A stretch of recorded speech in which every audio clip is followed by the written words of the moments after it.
Bonjour à tous, bonjour l'éclaireur. C'est un plaisir de vous lire mon texte. Alors, qui a pour titre aujourd'hui L'hirondelle fera son printemps. Et si vous permettez, je commence. Au vu de la situation politique en Côte d'Ivoire, Thiam ne semble pas confiant vis-à-vis du PDCI et nous lui donnons raison. Car l'état actuel des choses paraît critique. Les vieux barons du PDCI sont plus intéressés par l'argent que par Thiam lui-même. Et l'argent peut leur être proposé par n'importe qui, peu importe sa couleur politique. Thiam semble tanguer. Que sait-il en fait de la société baoulée? Pense-t-il pouvoir s'accommoder avec le PPACI peut-être? Lui, proclamé oufouettiste par le sang et par la conviction.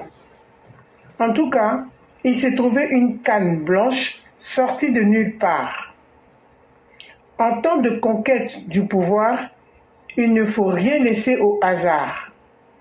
Et Thiam est convaincu que même s'il n'était pas élu à la présidence de la République de Côte d'Ivoire, il peut compter sur sa canne blanche pour se relever et marcher. Elle est l'hirondelle qui fera son printemps.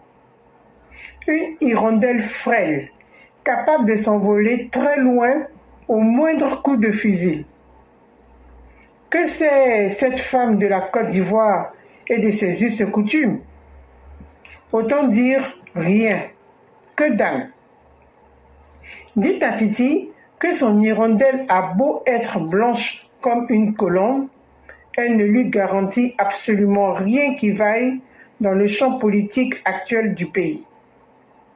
L'épouse d'un Thiam est Thiam elle-même. Or, le problème est dans le nom. Allez poser la question à Bédier. Un Thiam est-il légitime en Côte d'Ivoire? Alors que un Ouattara était jugé illégitime à son temps. Dites à Massogbé Thiam que ce n'est pas facile, comme disent les Djoula à Manogon. Merci. Texte coécrit avec Mère Blanc et Mère Nefertiti. Vive les EPV, vive le Cador dans la santé et longévité, vive la Côte d'Ivoire dans son développement. Aimons-nous vivants. Mère Nefertiti, à bientôt. Merci infiniment à Mère Nefertiti et surtout avertissons-nous vivants et disons-nous les vraies vérités quand nous sommes encore vivants, parce que personne ne se laissera distraire et personne ne laissera sa vie devenir l'objet de jouets, de ces jouettes de politiciens que malheureusement la Côte d'Ivoire a eu le malheur d'avoir. Des politiciens déchets toxiques, des politiciens probo koala, des politiciens portipota. En tout cas, ça ne passera pas. Et déjà, il faut le faire croire et le dire à chacun. Chers militants, chers parents ivoiriens, cette fois-ci là, même si l'armée de Côte d'Ivoire sort pour dire qu'ils vont vous protéger, n'attaquez personne. Mais ceux qui vont venir s'attaquer à vous là, détruisez leur vie. Massacrez-les. Et puis on va passer à autre chose. Parce que leur volonté là, c'est de semer le chaos. Et nous n'avons autre choix que de dire à nos parents et aux Ivoiriens pris de paix, ne laissez personne détruire vos vies. Et je l'ai toujours dit, si pour des individus défaillants, c'est la première fois qu'ils suivent cette émission-là, c'est qu'ils ont intérêt à enregistrer toutes nos émissions, parce que je le dis à qui veut l'entendre, et je le dirai autant que possible pour protéger la vie des Ivoiriens, et nous n'aurons peur de personne. Mais après nous avoir offert la mort, de quoi voulez-vous que nous ayons peur? Après nous avoir imposé les escadrons de la mort, de quoi voulez-vous que nous ayons peur? Après nous avoir imposé toute forme de violence en 2020, de quoi voulez-vous que nous ayons peur? Vous avez déjà montré le pire que vous pouviez faire.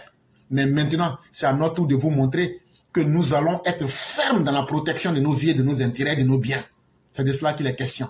Donc, enregistrez nos émissions et faites-les passer dans vos bases pour vous dire que nous sommes plus que prêts.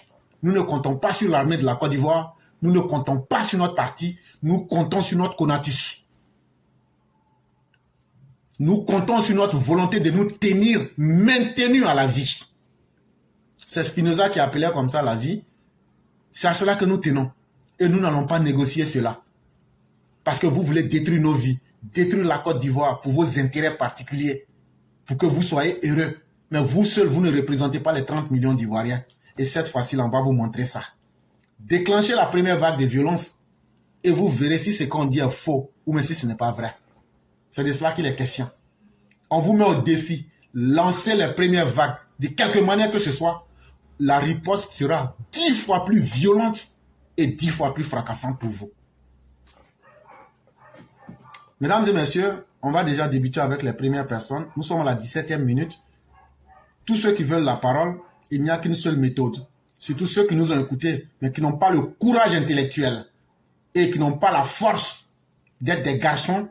Vous allez rester en bas, vous nous écoutez et vous allez apprendre beaucoup de choses. Bande de criminels que vous êtes.